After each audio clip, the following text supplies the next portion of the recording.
Hey guys, it's Sevilla. I love coming to you here from Anchorage, Alaska.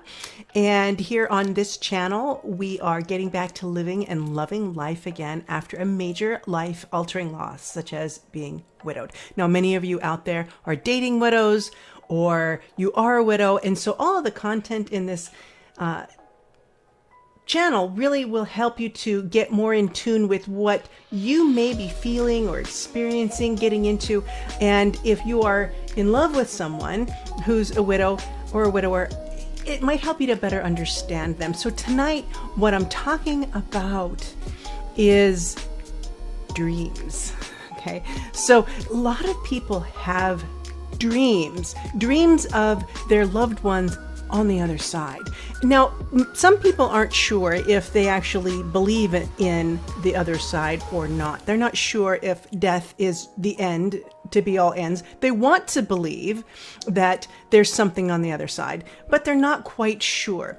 And so sometimes they might get little signs or they may have dreams and then they tend to poo-poo them away. So what I want to talk to you about tonight is, number one, how to tell if it's a dream or if it was maybe a real experience, okay? And then two, what to look for when you're seeing signs possibly from your loved one on the other side. Is that you or is that them? And then three is, would your loved one ever give you a message that it's okay to love or date again? And how would you know if they were to do that? I'm going to share a couple of stories with you, okay? So before we dig in, hey, listen, please subscribe to the channel. And if you like this video, please like it. And if you only like it a little bit, like it anyway, just to let me know that you are here. And please, I love your comments and your thoughts and opinions. Please post those below. I welcome everyone's thoughts. Not everybody agrees, and that's okay. This is here me giving my opinion based on my lifetime of metaphysical studies on the life of the spirit, the soul, from many different religious perspectives and metaphysical. And metaphysical means beyond the physical, really, is basically what that means. And so it's the mystery schools of life where we are delving into what happens in the afterlife. What happens if we have a life life beyond death experience. So I've had some of these myself. And so in this experience and all the studies I've had, I bring all of that personal understanding to share with you in your grieving process or your moving forward process, and helping to you understand yourself better and others to understand you better as well, because this can be a confusing journey. So when we're talking about dreams, all right, so Carl Jung was a famous psychoanalyst, and he talked about dreams. There's a lot of analysis around that. And one of the things that Jung said was that everyone in the dream represents you in some way. So if there's a dog coming up and barking at you, or if there's a large looming building that is stuffed full of rooms and everything's full of things and there's no room to move around, all of these things or objects that come to you represent an aspect of you, your angst, your situation, your troubles, or your joys. Now, when we're trying to decide if the experience we've had in a sleep state was a dream, or if it was possibly a real visitation with the soul of your loved one on the other side, how do you know? So one of the hallmark qualities of a dream versus a visitation. Now, you may have your loved one in these two different scenarios. So in one scenario, and I'll just give you a personal experience, okay? So I had a personal dream where my late husband came and he was bleeding and he was on a gurney and he was in a death state, and there was a lot of panic and fear going on. I wasn't quite sure it was him. He kind of looked like him. It kind of didn't look like him. It was scary. It just felt very uncomfortable, very negative, okay? But it looked like him. Now, that right there, my friends, was a dream, okay? Now, I had another dream while we're standing in our kitchen, and he was completely silent and opened his arms to me. And I came in and he hugged me. He said nothing but communicated everything in the hug that we shared with each other. And it was deep, it was loving, it was reassuring, it was peaceful, it was joyful, it was all of these things. And so much was communicated in the embrace. That, my friends, was a visitation. So people come to me and ask, what about these dreams I'm having of my loved one who comes to me and says, I'm not dead? Or I look at them and say, I can't believe, what are you doing here? You're supposed to be dead. Why are you here? And so there's this great confusion between everyone. And they're standing there going, yeah, I'm still here. Hello. And then you're standing in a state of like, what's going on? So what I want to say about that is that you are in a state of confusion because your mental mind, which is the CPU for the soul on another plane, knows that there's no death. But the mind is conditioned in this life to understand birth and death, and that there's a beginning and there's an end. We need to have that concept of beginning and end in order to make this life meaningful. Because the fear of death gives the moment that we're in meaning. If we believed that we were going to live forever in this body, then we would just run around doing whatever we wanted to do, constantly. There would be no consequence or no worry of what's going to happen after this body dies, right? So we have to have that concept of life and death. But in the soul state, knowing that there is no death, when we go to sleep at night and then we're in this altered state where we can possibly separate from the body for a period of time, such as astral projecting, for example. And if you don't know what that is, you can look it up. Astral projecting, ASTRAL projection, which is basically when the energetic life force of the body, which we may call the soul, then is able to detach slightly from the body and be able to journey outwards in the consciousness of the soul. The soul's consciousness then travels. So it doesn't leave the body. You're not in any danger when that happens. But oftentimes we are doing this in our sleep. Many people do believe. Now, if you have questions about that, please feel free to research the topic. This video is not long enough to get in depth into that. These are merely opportunities for you to check out other possibilities as you're examining your own experience. Now, when we have somebody that we love so deeply, such as our life mate, once they cross over, it's like you have a partner on the other side. It's like having this great intel. You've got a friend on the inside. Now you've got a friend on the other side. And so the bond is still there. The bond is still there. It's never going to end. Even if you go on and you love someone else and you create a new bond with another person. And yes, I do believe this is possible. Somebody must be very conscious in their efforts to move forward with their life and understand that there's no competition between these two loves, that they're just separate loves. But that's another topic. So in your loved one on the other side, knowing that they're still there, you have the dream and they say to you, I'm still alive, and you're questioning it. This is why you question it. Because you have the concept of death. And now that they've crossed over, they now realize too, they've come back into their understanding of their true nature. I'm not dead. I'm not dead. They're like, I'm not dead. And so when you wake up feeling how real that dream was, it's because it was real. It was real. The language of the soul is emotion. And so if you've ever had this dream where you couldn't remember what was said, but you remember the way it felt, okay? Maya Angelou, I love what she says. She says, you'll forget what somebody said, you'll forget what somebody did, but you'll never forget the way they made you feel. Okay? So this is why our emotion is the language of the soul. So as we feel something, that's projected out energetically, and they project out what they feel and want to communicate energetically as well. And so that is what's real, because the energy cannot be destroyed.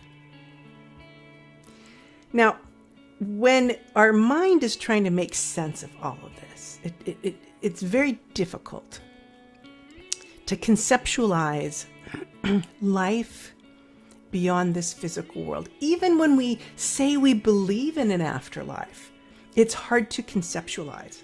Now, I recommend reading the book Heaven is for Real. It is a wonderful book by Ibn Alexander, who was a neurosurgeon who had a near-death experience, and it was one of the most profound ones on record. And he went from being a staunch scientist, non-believer, skeptic of anything spiritual, to being one of the greatest advocates for we don't die. Okay, so check his work out if you haven't already and you're questioning this. So just know that those dreams you're having are opportunities to connect, because as you go into the sleep state, then your vibrational essence, the essence of your being, then is able to vibrate at a higher level. These bodies are dense. We are physical manifestations, okay? Physical manifestations. And so the cellular compounds and everything that's in us is just dense. And so the energy to keep this body together is very dense. And so when we're able to go into the sleep state, we become lighter, and it's almost like we're kind of meet in the middle. Now, the dreams may still seem fantastical, wonderful, beautiful, just expansive, and that's okay. Don't worry about making sense of all of the things in the dream that you may have. What you might consider doing is just focusing on the connection that you have with the person. Now, sometimes they may communicate messages to you. When my husband died, I had some very, very profound visitations from him, and he was still fresh into the spirit, back in the spirit world, and he was communicating things to me. And he told me to go and give my stepdaughter $20. Now, he didn't say it to me, but he was kind of writing it out. And he was going through great effort to write out this message to me on a board. It was almost like a board made of crystal. It seemed like it was crystal. And the words that he would write would come out in light. And he said, "Little treat on me, 20. And so that I knew that what that meant was he wanted me to give his daughter $20 as a treat from him.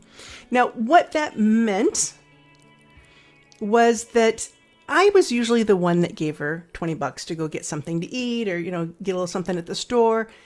It wasn't something he did. And I think perhaps in life, maybe she would have appreciated him doing that more often, because this was my stepdaughter. And it wasn't a negligent thing, but I think once we cross over onto the other side, we kind of see things much more clearly. And so he was giving me this message to give her $20 so she could go get lunch or something. And when I followed through with what he had asked me to do in that dream, in that visitation, she was deeply, deeply touched, because that specifically probably meant more to her than I possibly could have understood. Now, the interpretation I just gave you was my idea. What it meant for her, I don't know, but I know that she had powerful emotions around that gesture, and it meant a lot to her. Now, I had another message from him where he said to me, "Hold on, December." And he wrote DEC. And I could just feel the effort he was putting into this communication. Feel it. And at that point in time, early in my loss, I was completely out of my element in this world. And I had no idea what was going to happen. I was, talk about lost and confused. And sure enough, that date of December that he told me to hold on for turned out to be magically pivotal in all of the changes that were coming forward in my life after being widowed. So it was significant. I went to Hawaii, I moved, I got a new job, I got a new house. I completely started my life over in December. And it was just, and it all came together. It was nothing that I even planned. It just happened that way. And so it was like, and everything was so synchronistic as it moved into its place. So I share these stories with you because I want you to pay attention to your dreams. And to things that may be communicated to you. They may be issues of comfort. Now, if you're asking, could my loved one communicate to me that it's okay for me to date again? Absolutely. And I'm going to give you a couple of examples, okay? So I had a reading from a psychic medium, and this medium was very good. And if you'd like to know who that is, you can contact me and I'd be happy to make a referral. But what she said was, she just popped up all of a sudden. She said, John. Okay, I'm changing the name for the privacy of my friend.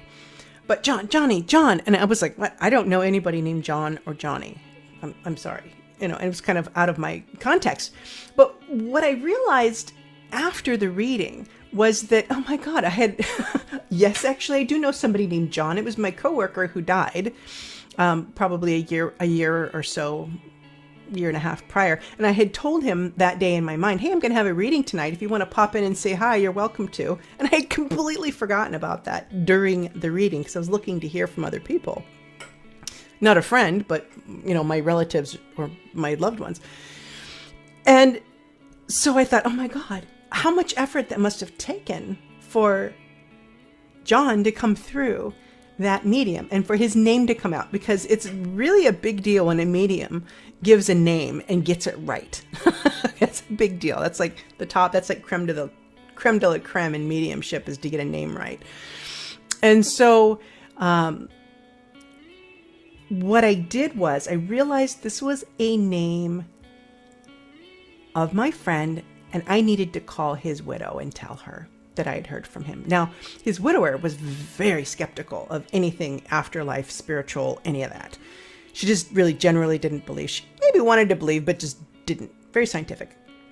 So I messaged her and I said, hey, can I share with you what just happened with this medium? And she says, yeah, go ahead, tell me.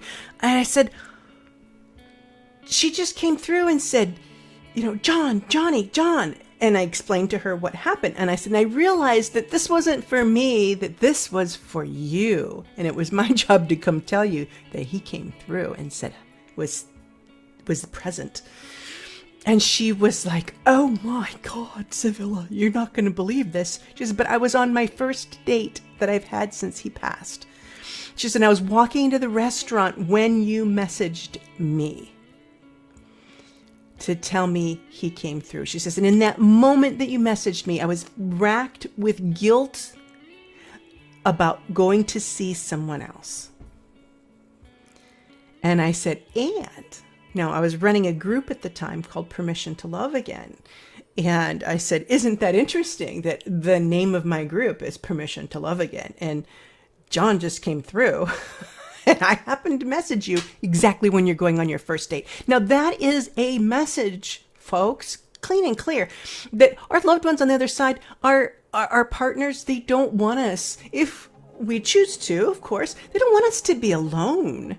They don't want us to not love again. Now, this is a choice that is for you. You don't have to go love again. They're not saying you have to. But if you want to have love and joy in your life again, it's okay. There's never been a partner on the other side in any of the spiritual studies I've done in the 50 years of my life, yes, I'm 50, have ever come through and said, no, you can't date again, or get away from that guy, or what are you cheating? Never have said that. No. Okay. So here's another story. Now, I had a client that came through, and she was out on her first date. Now, she'd been married for over 30 years with a deeply, deeply, deeply bonded marriage, happy marriage. And it was a tragic loss. And she is wanting to love again at some point in her life. She's open to the possibility. And so she went out on a first date with someone that she used to know and just enjoying his company. And in this time period, she was visited by this dragonfly. Now, there's bugs and dragonflies and butterflies and stuff all over the place. But what you need to look for is very unusual behavior from an animal or a bird or a bug or something like that. Now, oftentimes, spirit will influence, they will influence being creatures of flight, because they kind of move with the wind. It's a little bit easier, and they can come and make a visitation. So this dragonfly stuck around her and was just zeroed in, staring at her. Even when she shooed it away, it came right back and would sit and stare at her. And so as we talked about that, I asked her what this meant for her. And really what it came down to was this understanding that what she was doing in that moment and moving forward with her life and enjoying the company of other people, that it was okay. It was okay. That she had the blessings of her loved one. Now, this is how you know, is that you feel it. You don't have to have anyone else say, oh yes, that's definitely a sign, or this is, or you have to have anybody else to agree with you, because remember when I said that emotion is the language of the soul. So knowing that you have that connection with the other person and feeling it when you see some unusual behavior from what I would call a messenger, in this case for her it was a dragonfly, that is meaningful for her. And she was able to receive that message, that emotional message, the language of the spirit, from her late husband. So there's so many ways that we can move forward, and these dreams can help us. Now, sometimes somebody else has a dream. Now, my sister-in-law had a dream where she was sitting in my house next to her brother, my late husband, and she looked at him and she said, "You're supposed to be dead. What are you doing here?" And he said, "Well, I'm not dead. I'm here." So she was like, okay. And they had this conversation, and she said, "Well, what do you think about Sevilla and this guy, 'cause my fiance?" And he's basically communicated to her without speaking that it was okay, that he was okay with it. And then she really felt that. Now, she felt that she needed that information so she could share with other people in the family, because other people in the family were kind of like, and it was also useful for her, and it was helpful for me as well. So I always knew I had that permission and love, but this is another level of validation. So sometimes our loved ones can come through other people as well. So listen to the dreams of other people. And just to be assured that at the end of this body, this body is unique to the soul that animates it. We are all divine beings, created of the one, a piece of the dewdrop of the divine, a piece of the one infinite creator. And so this body is divine and special, and it's yours. But when this body stops working, you will continue to exist. And so for the loved ones that are left behind here, you'll continue probably to want to reach out or communicate or influence your love, your acceptance, your happiness, your joy towards them. You'll see the antics that are going on in this world, and you'll be detached from it in a way that you won't be involved like you would be if you were here, because you have a greater understanding, a spiritual detachment, if you were, and you'll still be in your own state of progression in the next world. But here in this world, we have this great opportunity to progress quickly because of the severity of the polarities here in this lifetime, in this physical world. And so it makes it difficult for us to understand that they are still alive in spirit, loving us, communicating to us through our dreams. And so just remember that if you have a negative dream, that it is not a visitation, that is a bearing of your, or a manifestation of your anxiety, your guilt, your fear, any of those things. That would be the dream. That's coming from the mind. Okay? In the world of the spirit, it will be loving, positive, free, joyful, and it will communicate all good things to you. That is a visitation. And you can trust in that. So if you would like to know more, if you would like personal consultation with me, I do provide coaching services and therapy for clients inside of Alaska, coaching for international and around the U.S. Just know that you can contact me and find that in the information below this video. You can be confident in your own knowing, and do not rely on the knowledge of others, but rely on the understanding within your own heart, within your own soul. And to remember always that your good, positive, beautiful emotion will be heard, felt, and seen by your loved ones on the other side. And it's okay to move forward with your life, to enjoy yourself, and to have happiness and love again if you so choose.